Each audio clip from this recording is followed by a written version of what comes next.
I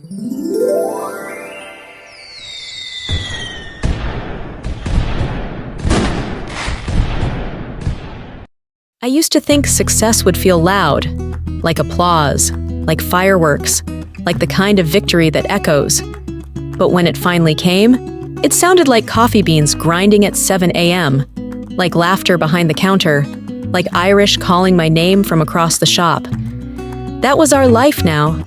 After everything, after the competitions, the losses, the wins, the long nights in unfamiliar countries, we came home and built something that was ours. A cozy little coffee shop tucked between busy streets, owned by 5 dreamers: me, Irish, Barry, Gayle, and Bless. And then there was her, Mother Lucy. Irish introduced us to her like she was introducing us to family. A former makeup artist turned millionaire. She carried elegance in the way she spoke, and warmth in the way she looked at people. Being transgender, she had lived through storms most people couldn't imagine. Yet she still chose kindness every single day. It didn't take long before we loved her.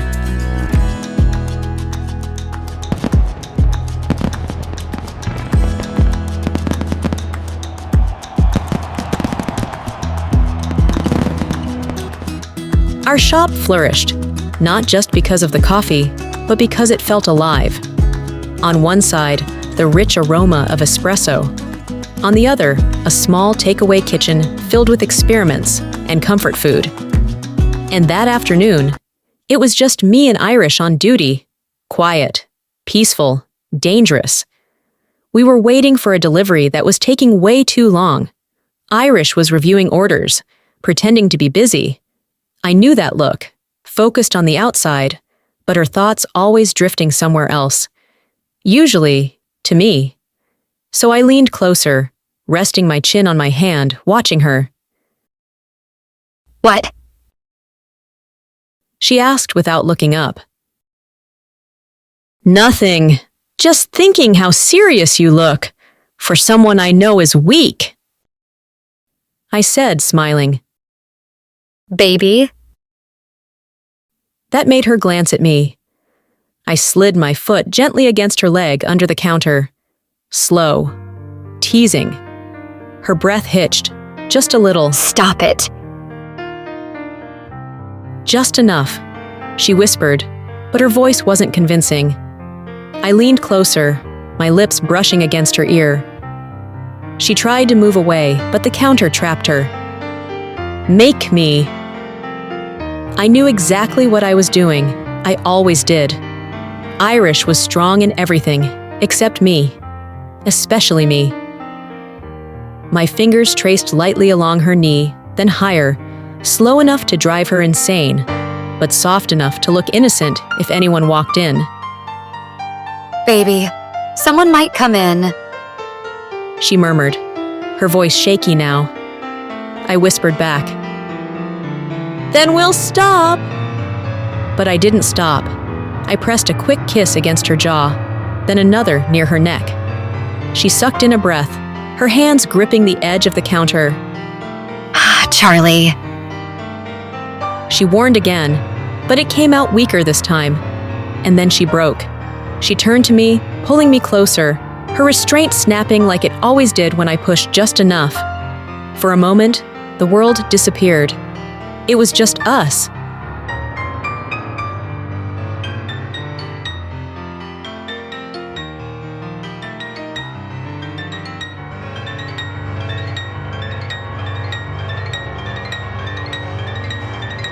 Until the faint sound of footsteps, Irish froze. And then suddenly, she pushed me away so fast I almost lost my balance.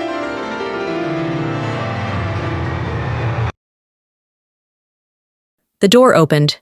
Delivery. I bit my lip, trying not to laugh, as I casually fixed my posture, acting like nothing happened. Irish, on the other hand, looked like she had just run a marathon. Pale, sweating, completely flustered. I couldn't help it. I laughed. She glared at me and pinched my side hard. Ow, hey! You're impossible. She muttered. but her lips were fighting a smile. That night changed everything. Irish called Bless in a panic. Her voice was shaking in a way I had never heard before. We rushed to the hospital, and there we saw Mother Lucy, broken, crying. Her boyfriend had left her, and she believed that was the end of her story. She said she didn't want to live anymore. I remember looking at her, this strong, beautiful woman who helped build our dreams, and seeing someone who had forgotten her own worth. So I sat beside her, and I told her the truth. Wes, if you end your life now, you don't win. You don't escape. You just lose everything, while the world keeps moving without you. She looked at me, tears falling endlessly. The person you loved will still be gone, and even if you made mistakes, love isn't one-sided blame. It never is.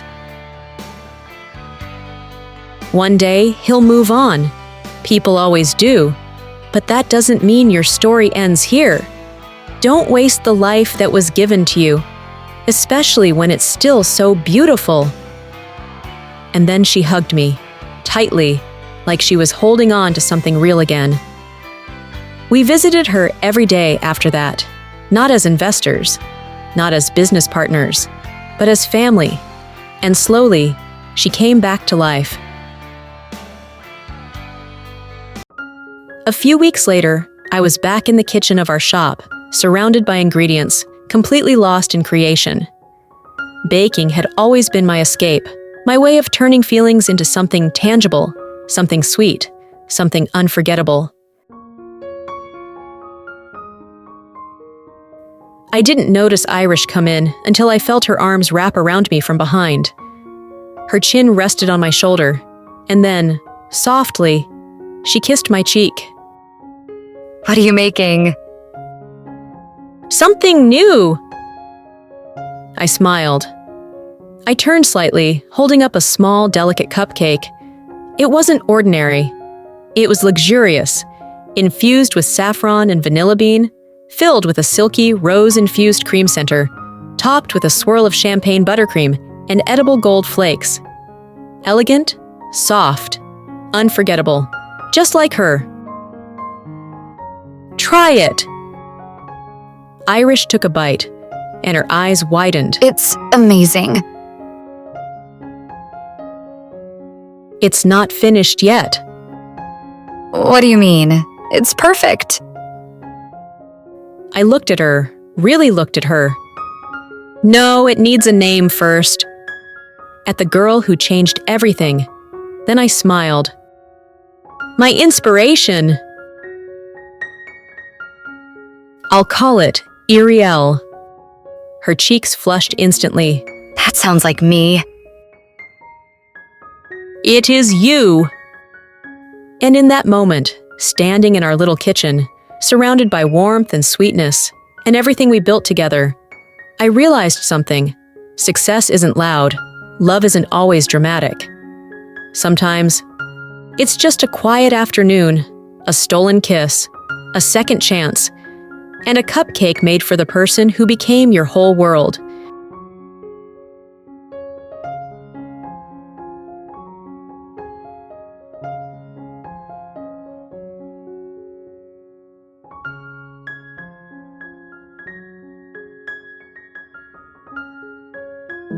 We started like fire and rain, every word a war, every touch a mistake. We swore we never make your eyes. Throwing sparks while mine have a storm, but somewhere in the chaos, our hearts change form. Every argument turned into a sigh.